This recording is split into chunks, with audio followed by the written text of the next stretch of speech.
saya tuh tidur sebenarnya bisa di mana aja. Kalau zaman dulu kan ya orang tidurnya di pom bensin. Kalau enggak dia punya perkumpulan taksi online yang bisa tidur di jalanan mana tapi ngumpul. Ya bareng-bareng mereka. Ya, sebenarnya saya tuh bisa tidur di jalanan dan saya siap tidur di mobil tapi ya bukan di jalanan. Iya.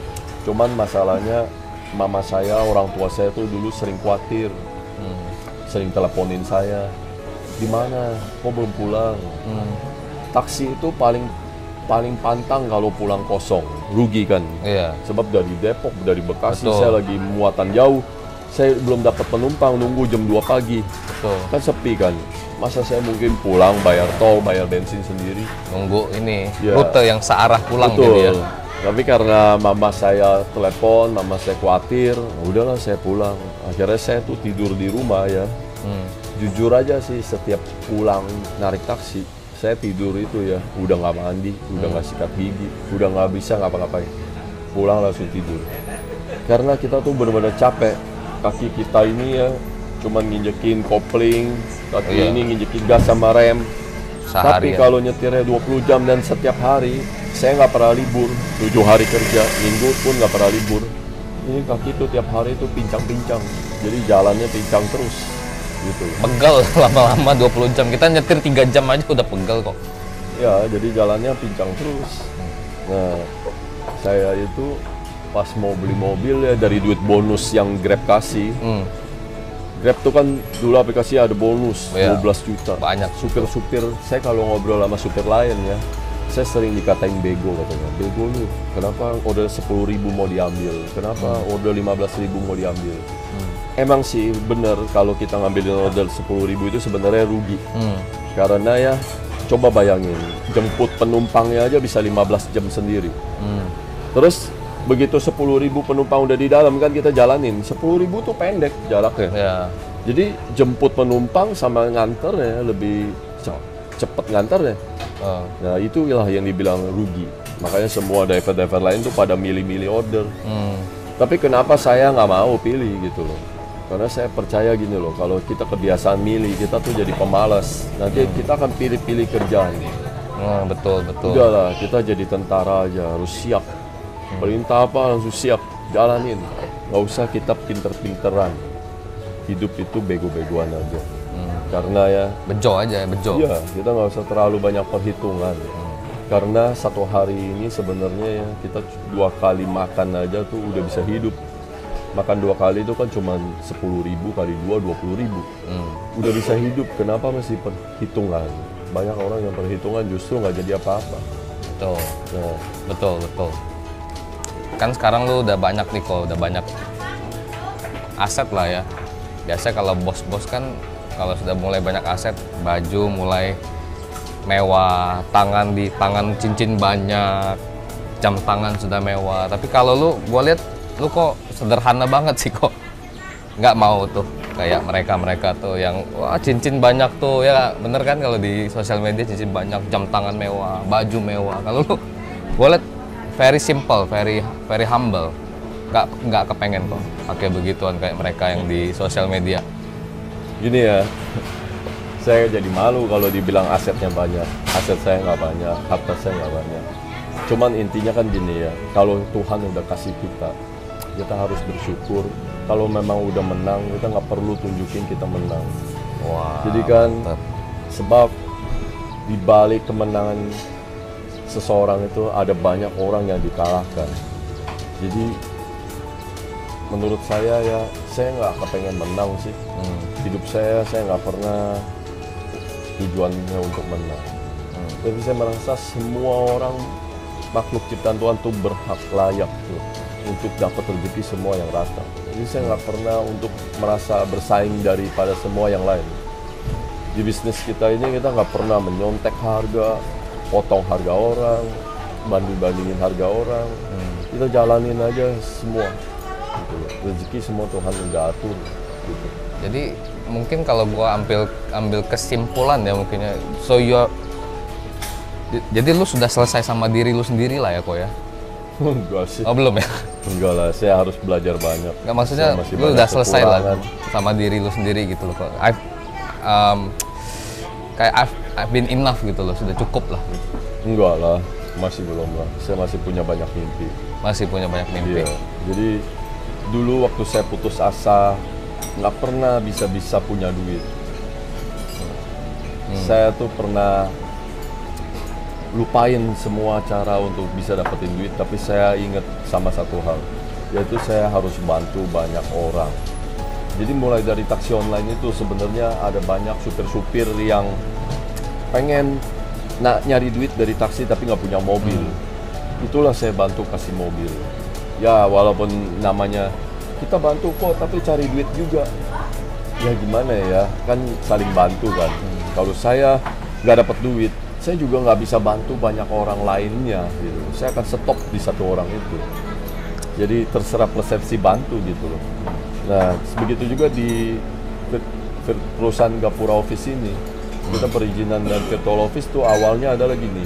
Waktu mobil saya tuh udah mulai banyak, kan ada peraturan bahwa mobil lebih dari satu tuh akan kena pajak progresif kalau pakai perorangan, sehingga saya harus bikin PT. Tapi waktu zaman tahun saya bikin PT itu 2016 tuh kan ada perda dari Gubernur Ahok yang bilang rumah tuh nggak boleh jadi tempat usaha, sehingga saya tuh harus sewa virtual office. Nah, sewa kantor lah. Saya waktu itu belum ngerti tentang virtual office. Jadi pada saat itu saya pusing tuh.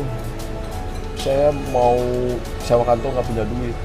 Saya datengin teman SMA saya di Jalan Panjang. Saya cuma bermaksud mau sewa kantor dia yang sisa di atas, lantai paling atas, yang kecil, yang sisa. Tapi waktu saya tanya berapa saya harus bayar kamu, dia bilang 60 juta gampang, 60 juta lah.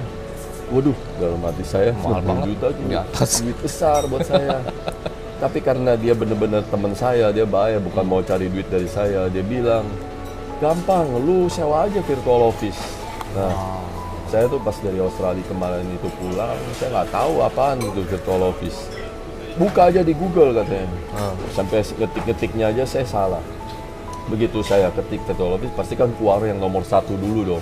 Perusahaan-perusahaan besar yang pasang iklan pasti muncul di atas. Betul. Saya kan nggak milih, saya langsung pencet aja. Sebab harganya juga nggak kelihatan kan. Udahlah saya pencet aja yang mana aja. Akhirnya marketingnya menghubungi saya. Ternyata harga sewa per tahunnya tuh 6.660.000 lah kalau nggak salah per tahun. Tapi segitu pun juga saya nggak punya duit.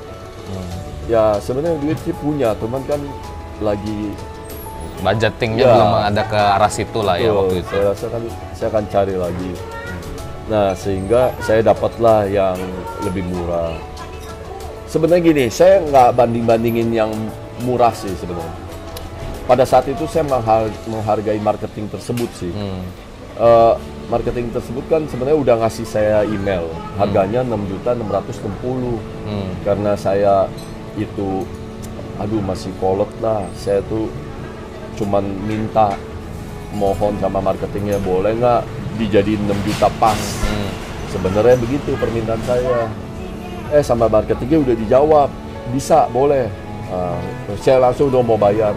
Karena saya itu orangnya nggak pinter, saya gaptek gitu ya. Dia tuh udah kirim email lagi, padahal yang kedua harganya udah jadi 6 juta.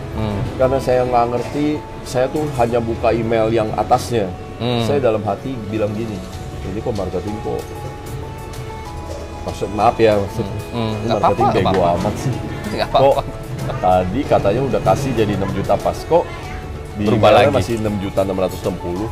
Nah itu dia karena kebegoan saya. Padahal kalau email kan dari satu orang pasti ada 2 kan, tapi saya nggak ngerti, saya cuma taunya pas buka gitu 6.660.000. Gara-gara itulah saya nggak jadi beli di situ. Padahal dia udah kasih loh 6 juta. Udah kasih. Ya, saya menyesal juga sih. Akhirnya saya jadi ambil yang 2 juta per tahun di Ruko di dekat sini, Green Garden. Itu pun dibantuin. Saya dibantuin. Jadi saya terima kasih juga berkat dia, saya dibantuin dapat harga sewa 2 juta. Akhirnya PT saya berdiri di situ. Pesan kok buat yang lagi nonton supaya tetap semangat kalau lagi di Bottom Rock apa? Bottom Rock. Yes. Pesan satu terakhir. Oke, yang tadi saya lanjutin dikit. Ah, Saya tuh karena dulu pernah merasa dibantuin tentang virtual office ini. Saya kan tadi mau buka kantor 2 juta. Itulah yang membuat saya tuh buka kantor virtual office. Saya mau bantu lagi banyak orang yang ada dulu nasibnya seperti saya yang mau punya kantor tuh nggak punya duit. Yang ngurusin perizinan itu nggak punya duit atau mahal. Sehingga dulu awal kita buka tuh ya, saya mau bantu nasib yang orang-orang seperti saya dulu mau sewa kantor nggak punya duit. Sehingga saya siapin yang virtual office 2 juta per tahun. Saya siapin juga ruangan kantor. Mereka cukup datang bawa badan, meja, kursi, AC, semua udah kita siapin. Mereka tinggal bayar bulanan, 3 juta per bulan. murah sekali. Iya, Murah di mana dulu saya sama teman saya justru harus diminta bayar 60 juta. Nah kalau ini saya kasih bayar bulannya. Terus perizinan juga ya, saya bantu ngurusin perizinan yang sebenar-benarnya. Jadi banyakan di luar yang suka kasih harganya gak karuan, padahal itu izinnya nggak selesai gitu. Di situ tuh ada tertulis belum terverifikasi. Kalau kita di sini, kita nggak penting dibilang orang murah, nggak penting dibilang orang mahal ya. Susah, kadang kita mau tunjukin kebenaran itu baru ketahuannya di belakang. Udahlah, kita konsisten, komitmen, yang penting kita bener, rezeki Tuhan yang atur. Kita urusin izin sampai tuntas. Jadi yang mau hubungin kemana? Kalau ada TikToknya nggak? TikTok, IG-nya ada nggak? TikToknya ya? Ada belum? Nggak, Belum ada. ya saya juga gaptek kan sama ini gituan. Kita cuma adanya Instagram, IG-nya ada, Facebook. IG, FB ada. website gitu. Tapi soon TikTok juga ada ya. Soon TikTok ada. Ya, nanti Koko ada akun pribadi TikTok sendiri? Nggak ada, saya nggak mainin gitu-gituan. Oh, oke. Saya Pesan kok Facebook, terakhir buat teman-teman. Instagram aja nggak pernah mainin. Pesan terakhir buat teman-teman yang di Bottom Rock. Bottom Rock ya. Ya, supaya tetap semangat, nggak putus arang. Gini ya, waktu saya susah dulu, saya sering kali berpikiran mau bunuh diri. Karena hidup itu udah jungkir balik, coba ke kiri, ke kanan, ke atas, ke bawah. Bahkan waktu hidup saya ada di bawah, saya jadi menguji kata-kata yang ada di Alkitab. Di Alkitab itu pernah bilang, katanya kalau kita ketok pintunya, Tuhan akan bukakan. Katanya kalau kita teriak minta tolong, Tuhan akan kasih tolong. Katanya, tapi pada saat itu saya udah nangis, udah teriak minta tolong. Tuhan kok tapi nggak tolong saya. Jadi saya merasa saya pengen bunuh diri waktu itu. Cuman saya ingat satu hal. Saya bilang kalau misalnya suatu hari nanti umur 50 Tuhan ternyata kasih saya kaya, saya nyesel bunuh diri sekarang. Itulah yang membuat saya tuh nggak jadi bunuh diri. Jadi pesan saya gini loh, sukses itu nggak akan datang instan. Sukses itu melalui perjuangan yang konsisten dan komitmen. Lakukan aja terus menerus, nggak usah pikirin kapan datang.